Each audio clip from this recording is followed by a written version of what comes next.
आज की इस वीडियो में हम बात करेंगे क्लास 12th की पॉलिटिकल साइंस का जो चैप्टर हमारा 6 है, इसका सेकंड पार्ट डेमोक्रेटिक रिसर्जेंस और लोकतांत्रिक पुनरुत्थान। ठीक है, तो ये जो हमारा चैप्टर है इसका दूसरा पार्ट है। पार्ट 1 जो था उसमें मैंने आपको जेपी नारायण यानी जयप्रकाश नारायण के बारे में बताया था। एक बार आप रिवाइज सिलेबस देख लीजिए, इसका जो इस समय है न्यू सिलेबस, इसमें जयप्रकाश नारायण और इनका ये जो संपूर्ण क्रांति टोटल रिवॉल्यूशन वाला टॉपिक था ये हम कर चुके हैं। ठीक है, तो इसको मैं यहाँ पे कट कर देता हूँ। आज की इस वीडियो में हम बात करेंगे राम मनोहर लोहिया वाला टॉपिक करेंगे और इसके बाद हम ये जो दीनदयाल उपाध्याय वाला टॉपिक है इसको करने वाले हैं। ये दो टॉपिक करने के बाद केवल 2 टॉपिक बचेंगे जिसको हम करेंगे पार्ट 3 में। 3 पार्ट में चैप्टर कंप्लीट होगा और ये बहुत बेसिक वीडियो है। ये सेकंड वाला बहुत छोटा टॉपिक है, अगर हम दोनों को देखें तो ज़्यादा बड़े टॉपिक नहीं है, बहुत ज़्यादा डीप नहीं पढ़ेंगे इनके बारे में हम यहाँ पे।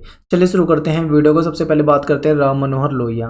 तो राम मनोहर लोहिया से रिलेटेड कुछ बातें आपको याद रखनी है। तो देखिए, सबसे पहले तो ये आपकी एनसीईआरटी की कटिंग है, आप यहाँ से पढ़ सकते हैं इनके बारे में कि 1910 में जन्म है और 1967 में मृत्यु है, समाजवादी नेता हैं, ठीक है, और विचारक हैं, स्वतंत्रता सेनानी हैं, कांग्रेस सोशलिस्ट पार्टी के सदस्य भी हैं। मूल पार्टी के विभाजन के बाद ये सोशलिस्ट पार्टी और बाद में संयुक्त सोशलिस्ट पार्टी के नेता बने थे। 1963 से 67 तक लोकसभा सांसद रहे हैं। मैनकाइंड जो है उसके मैनकाइंड एवं जन के संस्थापक और संपादक एडिटर भी रहे हैं और गैर यूरोपीय समाजवादी सिद्धांत के विकास में मौलिक योगदान रहा है इनका। विचारधारा का संयोजन, गैर कांग्रेसवाद के रणनीतिकार। आपको याद होगा गैर कांग्रेसवाद मैंने आपको इससे पहले वाले चैप्टर में भी बताया था। पिछड़े वर्गों को आरक्षण की इन्होंने वकालत की थी। इंग्लिश का, अंग्रेजी भाषा का इन्होंने विरोध किया था, ठीक है, और ये राजनीतिक नेता के रूप में बहुत चर्चित हैं। इन्होंने नेहरू के खिलाफ मोर्चा खोला। कैसे, सब कुछ आपको ए टू जेड आगे बताने वाला हूँ। यहाँ पे आपको एक चीज़ ये देखनी है कि राम मनोहर लोहिया जो थे इन्होंने गैर कांग्रेसवाद वाली थ्योरी रखी थी, गैर कांग्रेसवाद वाली बातें सामने रखी थी। क्या हुआ था जब इंदिरा गांधी पीएम बनी थी लाल बहादुर शास्त्री के बाद, उस समय में जो देश के हालात हो रहे थे, देश की जो व्यवस्था हो रही थी, उसके खिलाफ राम मनोहर लोहिया ने ये बात कही थी, गैर कांग्रेसवाद। इसका मतलब क्या था? इसका मतलब ये था, इन्होंने कहा था कि जो कांग्रेस है उसका शासन जो है वो अलोकतांत्रिक है, यानी कि डेमोक्रेसी जो है उसको खत्म कर रहा है और गरीब जो लोग हैं उनके हितों के खिलाफ है ये, ठीक है। इसीलिए इन्होंने कहा था जितनी भी गैर कांग्रेसी पार्टी यानी कि ऐसी सभी पार्टी जो मतलब कांग्रेस के खिलाफ है वो सारी पार्टियां क्या हो जाएं, एक साथ आ जाएं, यानी एक ही छतरी के नीचे आ जाए, सारी पार्टी आपस में मिल जाएं, एक साथ आ जाएं, तब जाके वो क्या करेंगे, कांग्रेस से मुकाबला कर पाएंगे। इसी नीति को इन्होंने गैर कांग्रेसवाद की नीति का नाम दिया था और ये बहुत ज्यादा इंपॉर्टेंट है और 2 मार्क्स में ये वाला क्वेश्चन आता भी है कई बार पेपर में। अगर आप देखोगे प्रीवियस ईयर तो ये क्वेश्चन आया हुआ है गैर कांग्रेसवाद, तो आपको याद रखना है। चलिए इनके बारे में थोड़ा सा समझते हैं आखिर क्या था सब कुछ। तो देखिए, राम मनोहर लोहिया जो है और इनका जो समाजवाद है इसको आपको थोड़ा ध्यान से समझना है। इनका जन्म जो है वो है 1910, मृत्यु जो है वो है 1967। आप यहाँ पे देख सकते हो 1910 1967, ठीक है। चलिए आगे देखते हैं। इनकी जो विचारधारा है, अगर हम विचारधारा की बात करें तो समाजवाद, ठीक है, समाजवादी नेता हैं ये, समाजवादी चिंतक हैं और गांधी जी से बहुत ज़्यादा प्रभावित थे, तो गांधीवादी भी आप इन्हें कह सकते हो क्योंकि विचारधारा कई जगह पे बहुत ज़्यादा मेल खाती थी। समाजवाद को लोकतंत्र से संबंधित करते हुए राम मनोहर लोहिया जो थे इन्होंने लोकतांत्रिक समाजवाद के विचार रखे। देखिए, था क्या कि ये जो समाजवाद की विचारधारा से प्रभावित थे, लेकिन यहाँ पे आपको एक चीज याद रखनी है कि इन्होंने पूंजीवाद का तो विरोध किया ही, साथ में इन्होंने साम्यवाद का भी विरोध किया। यहाँ पे कंफ्यूजन क्या हो जाती है, बहुत सारे स्टूडेंट जो होते हैं वो समाजवाद को और साम्यवाद को एक ही चीज समझते हैं, उन्हें लगता है कि ये दोनों विचारधारा बिल्कुल सेम है, इनमें कोई अंतर नहीं है, ऐसा समझते हैं, जबकि ये समाजवाद और साम्यवाद में अंतर होता है। तो इसीलिए आप यहाँ पे इस चीज को बिल्कुल दिमाग में डालना कि ये समाजवादी विचारधारा को मानते थे। इनका कहना था कि पूंजीवादी जो भी व्यवस्था है वो खराब है, साम्यवादी व्यवस्था जो है वो खराब है, ठीक है। अगर आपको समाजवाद और साम्यवाद के बीच में अंतर नहीं पता है तो मैंने इस पर एक सेपरेट वीडियो बनाया हुआ है। हालांकि ये टॉपिक जो है ये बीए का टॉपिक है, ग्रेजुएशन का, ठीक है। तो आप ज्यादा जानकारी लेना चाहते हैं तो आप पूंजीवाद वर्सेज साम्यवाद करके आप समाजवाद वर्सेज साम्यवाद करके आप सर्च कर सकते हैं, मैंने वीडियो बना रखी है, आपको मिल जाएगी। तो इन्होंने पूंजीवाद का विरोध किया, साम्यवाद का विरोध कर दिया, समाजवाद को ये बेहतर मानते हैं, ठीक है। इनके जो पिताजी थे, यानी कि किनके पिताजी, राम मनोहर लोहिया के पिताजी, राम मनोहर लोहिया के जो पिताजी थे वो गांधी जी के अनुयायी थे, गांधी जी को बहुत मानते थे, ठीक है। इनके पिताजी कई बार इनके पिताजी भी जेल गए हुए हैं। आप देखोगे कि अंग्रेजी सरकार के खिलाफ इन्होंने कुछ विरोध करा था, विद्रोह किया था तो उसमें भी जेल जा चुके थे। तो इनके पिताजी जब उनके अनुयायी थे तो कई बार जब जाते थे गांधी जी से मिलने तो इनको भी साथ ले जाते थे, आरएमएल यानी राम मनोहर लोहिया को। तो ये भी मतलब उनकी विचारधारा से प्रभावित थे। भारत छोड़ो आंदोलन 1942 वाला आपने पढ़ा होगा, तो आपने देखा होगा कि इसमें गांधी जी जो थे महत्वपूर्ण भूमिका में थे। और लास्ट पार्ट 1 जो हमने कराया था उसमें मैंने आपको जेपी नारायण का भी बताया था कि जेपी नारायण ने भी महत्वपूर्ण भूमिका निभाई थी इस भारत छोड़ो आंदोलन में। लेकिन इस आंदोलन में राम मनोहर लोहिया जो थे इन्होंने भी महत्वपूर्ण भूमिका निभाई थी। ठीक है, बस ये क्या कर रहे थे, जब गांधी जी जयप्रकाश नारायण जब जेल में थे तो राम मनोहर लोहिया जो थे ये भूमिगत होकर यानी अंडरग्राउंड होकर छुपकर इनके ये जो आंदोलन था भारत छोड़ो आंदोलन इसको आगे बढ़ा रहे थे। उसके पक्ष में बहुत सारी चीज़ें इन्होंने लिखी भी हैं। तो ये पॉइंट आपको यहाँ पे थोड़े से याद रखने हैं, ध्यान रखने हैं। ठीक है, आप इसको नोट कर सकते हो, बहुत ज़्यादा डीप नहीं जाते तो बेसिक तो आप नोट कर ही लो कम से कम। आगे देखो, जो लोहिया जी थे इन्होंने लोकतांत्रिक समाजवाद की बात की थी। देखिए, समाजवाद का इनका मतलब था समानता की तरफ। ठीक है, समाजवाद से इनका मतलब था इन्होंने जाति प्रथा का भी विरोध करा था। ठीक है, ये भी आप यहाँ पे पढ़ोगे इनके बारे में। और समाज में समानता, गरीबों के लिए विकास की योजनाएं, ऐसी कई सारी बातें ये करते थे।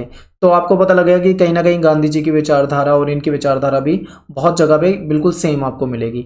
तो देखिए, लोकतांत्रिक समाजवाद के से संबंधित दो इनके सिद्धांत थे। एक तो था आर्थिक उद्देश्य और एक है गैर आर्थिक उद्देश्य। आर्थिक उद्देश्य के तहत ये कहते थे कि भोजन और शरण देनी चाहिए। गैर आर्थिक उद्देश्य के तहत कहते हैं कि लोकतंत्र और स्वतंत्रता सबको मिलनी चाहिए। ठीक है, ऐसी बातें इन्होंने कही है।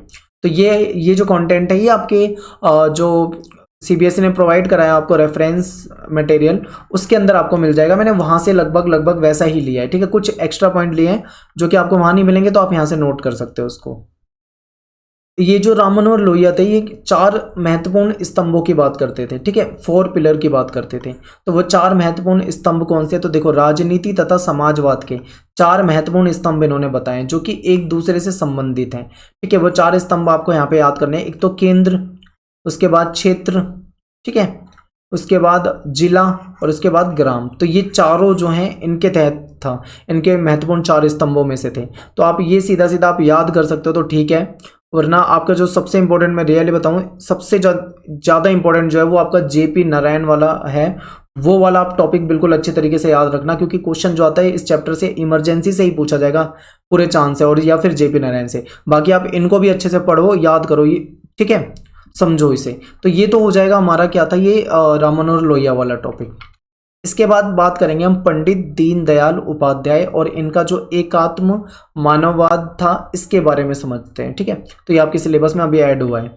तो दीनदयाल उपाध्याय के बारे में देखते हैं, 1916 से 1968। और यहाँ पे एक चीज़ आपको यहाँ पे ध्यान रखनी है कि ये जो आरएसएस है, राष्ट्रीय स्वयंसेवक संघ है, इसके पूर्णकालिक कार्यकर्ता रहे हैं। भारतीय जनसंघ जो है जनसंघ, ये इसके संस्थापक सदस्य रहे हैं और भारतीय जनसंघ में पहले महासचिव और फिर अध्यक्ष के पद पे भी गए थे। और समग्र मानवतावाद का सिद्धांत जो था इन्होंने दिया था, इसी से काफ़ी ज़्यादा फेमस भी हैं। और यहाँ पे एक क्वेश्चन मैं आपसे पूछता हूँ, कमेंट में आपको मुझे बताना है, कमेंट में आप क्वेश्चन मुझे बताएं कि ये जो भारतीय जनसंघ के बारे में जो हम पढ़ रहे हैं, भारतीय जनसंघ के संस्थापक कौन थे, यानी किसने भारतीय जनसंघ जो था इसकी स्थापना की थी। ठीक है, ये आपके लिए पहला क्वेश्चन। चलिए दीनदयाल उपाध्याय के बारे में पढ़ते हैं। इनका जन्म जो है 25 सितंबर 1916 और मृत्यु जो है 11 फरवरी 1968। और ये एक दार्शनिक थे यानी फिलोसोफर थे, समाजशास्त्री थे, ठीक है, अर्थशास्त्री थे और राजनीतिज्ञ भी थे। इनकी विचारधारा जो है वो इनकी विचारधारा आपको जयप्रकाश नारायण और राम मनोहर लोहिया से थोड़ी अलग मिलेगी, क्योंकि ये आध्यात्मिक विचारधारा की तरफ ज़्यादा इनका झुकाव रहा है। तो आप इसे भी समझिए। तो ये भारतीय जनसंघ के अध्यक्ष भी रहे हैं, अभी मैंने आपको उस कटिंग में पढ़ाया था। राष्ट्रीय स्वयंसेवक संघ से जुड़े रहे हैं, उसके पूर्णकालिक कार्यकर्ता रहे हैं, अभी हमने पढ़ा। सनातन और हिंदू यानी हिंदुत्व की विचारधारा को सबसे महत्वपूर्ण मानते हैं। और आगे देखते हैं इनसे रिलेटेड पॉइंट। इनके अनुसार मानव जो है मानव विकास का केंद्र है। ठीक है, क्योंकि विकास अगर करना है तो किसका करना है, मानव का करना है। तो विकास का केंद्र कौन हो जाएगा, मानव हो जाएगा इनके अनुसार। ये कहते हैं कि व्यक्ति तथा समाज की जो जरूरतें हैं, व्यक्ति और समाज की जो जरूरतें हैं उसके बीच में एक बैलेंस स्थापित करना जरूरी है, यानी समन्वय बनाना जरूरी है। समाज और अगर व्यक्ति की आवश्यकता को ध्यान में रख के उसमें बैलेंस नहीं बना तो उससे समाज का विकास नहीं हो सकता, ऐसा इनका कहना है। प्रत्येक मानव, सभी व्यक्ति के लिए एक गरिमामय जीवन सुनिश्चित करना एकात्म मानवतावाद का उद्देश्य है। ठीक है, ये कहते हैं कि हर एक व्यक्ति के लिए एक गरिमामय यानी गरिमापूर्ण जीवन होना चाहिए। ठीक है, सभी मतलब इज्जत के साथ अपनी जो जिंदगी है उसको चलाएं, जिए।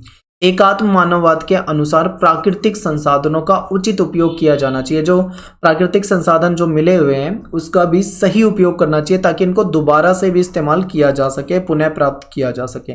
तो कुछ इनकी विचारधारा आपको उनसे थोड़ी सी अलग लगेगी। ठीक है, उन दोनों से अगर पहले दो टॉपिक को हम देखें तो एकात्म मानवतावाद की बात अगर हम करें तो इनका जो दर्शन था वो 3 सिद्धांतों पे आधारित था। सबसे पहले समग्रता की प्रधानता, यानी ये सभी के विकास की बात करते थे। ठीक है, सर्वांगीण विकास और सभी के विकास की बात करते हैं। दूसरा, धर्म की सर्वोच्चता की बात करते हैं। और फिर समाज के लिए स्वायत्तता, विशेष अधिकार की भी ये बात करते हैं। आगे देखते हैं, पंडित दीनदयाल उपाध्याय जो थे इनकी विचारधारा जो थी वो काफी अलग है, क्योंकि ये जो थे ये पूंजीवादी व्यक्तिवाद को के बिल्कुल खिलाफ है और मार्क्सवादी समाजवाद जो है उसके भी बिल्कुल खिलाफ है। यानी इन्होंने पूंजीवादी और मार्क्सवादी दोनों ही विचारधाराओं का इन्होंने क्या किया है, विरोध किया है। ये कहते हैं कि जो पूंजीवाद और समाजवाद या मार्क्सवाद की अगर बात करें तो इसमें केवल मानव शरीर और उसके मस्तिष्क की आवश्यकता के ऊपर बल देते हैं। ठीक है, ये कहते हैं कि पूंजीवाद और मार्क्सवाद और समाजवाद की अगर हम बातें करें तो ये केवल क्या करते हैं, मानव के शरीर और मस्तिष्क यानी दिमाग वगैरह की इसी की केवल इसके ऊपर ही ज़्यादा बल देते हैं। जबकि ये कहते हैं कि आध्यात्मिक विकास भी मानव के लिए उतना ही जरूरी है जितना कि किसी व्यक्ति के लिए शारीरिक विकास या मस्तिष्क का विकास है, उसी तरीके से उतना ही जरूरी आध्यात्मिक विकास भी होता है। और आध्यात्मिक विकास, आध्यात्मिक का मतलब क्या होता है, यहाँ पे कंफ्यूजन हो जाता है। कई बच्चे सोचते हैं केवल पूजा पाठ ही आध्यात्म होता है, इसके अलावा कुछ आध्यात्म नहीं होता। जबकि आध्यात्म जो है इससे कहीं ऊपर है।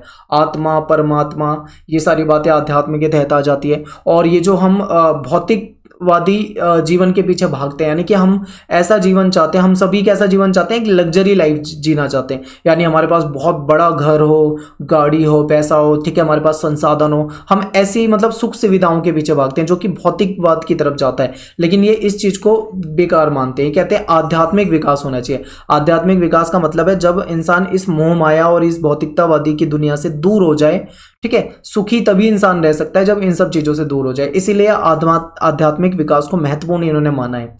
और जो कि पूंजीवाद और समाजवाद दोनों में अनुपस्थित है। ये कहते हैं कि पूंजीवाद में और समाजवाद में आध्यात्मिक विकास की बात बिल्कुल भी नहीं मिलती है, इसीलिए ये इसको पूरी तरीके से सही नहीं मानते हैं। ठीक है, आंतरिक चेतना और पवित्र मानवीय आत्मा पर आधारित अपने दर्शन से दीनदयाल उपाध्याय एक वर्ग विहीन राजनीति चाहते हैं, यानी समाज चाहते हैं। ये कहते हैं कि एक वर्ग विहीन समाज होना चाहिए, जाति विहीन समाज होना चाहिए, संघर्ष मुक्त होना चाहिए, सामाजिक व्यवस्था की परिकल्पना करते हैं। यानी कि जो हमारा समाज है उसमें कोई ऐसा नहीं होना चाहिए कि वर्ग, आप देखते हो ना हमारे समाज में कई वर्ग मिलते हैं, अमीर वर्ग, गरीब वर्ग, मजदूर वर्ग।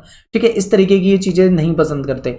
जाति में आप देखते हो कि हमारे यहाँ पे क्या होता है कि जातियां, हमारे देश में जाति प्रथा रही है, कई सारी जातियां, और उनके बीच में भेदभाव रहा है। और कुछ ऊंची जाति मानते, कुछ अपने आप को नीची, और इस तरीके से भेदभाव हमेशा से जाति को लेकर चला आ रहा है। तो इस चीज का भी इन्होंने विरोध करा है कि जाति विहीन समाज होना चाहिए, संघर्ष मुक्त, ठीक है, और सामाजिक व्यवस्था की परिकल्पना इन्होंने की है। तो आपको इनकी विचारधारा जो है वो अलग मिलेगी दोनों से। तो आपको यहाँ पे 3 जो टॉपिक थे स्टार्टिंग के 1 2 3 तीनों आपको करा दिए हैं। इसके अलावा लास्ट टॉपिक जो है वो इमरजेंसी वाला है, इसीलिए मैं उसको सेपरेट वीडियो में कराऊंगा ताकि आपको इमरजेंसी बहुत डीप समझ में आए। और इमरजेंसी से आपके पेपर में क्वेश्चन बहुत ज़्यादा पूछे जाते हैं। इस चैप्टर का जो सबसे इंपॉर्टेंट पार्ट होता है वो केवल और केवल आपातकाल होता है, वहाँ से बहुत क्वेश्चन आते हैं। तो आपको पढ़ना सब कुछ है, वीडियो सारी देखनी है, नोट कर सकते हो, इंपॉर्टेंट चीज़ों को समझ के याद कर सकते हो, लेकिन इग्नोर मत करना किसी चीज़ को। जो मैंने आपको इंपॉर्टेंट बताया उस पर आपको थोड़ा ज़्यादा फोकस करना है, लेकिन बाकी चीज़ों को इग्नोर मत करना, बस इस चीज़ को ध्यान रखना। तो मिलते हैं अगली वीडियो में। थैंक्स फॉर वॉचिंग सभी को। जय हिंद, जय भारत।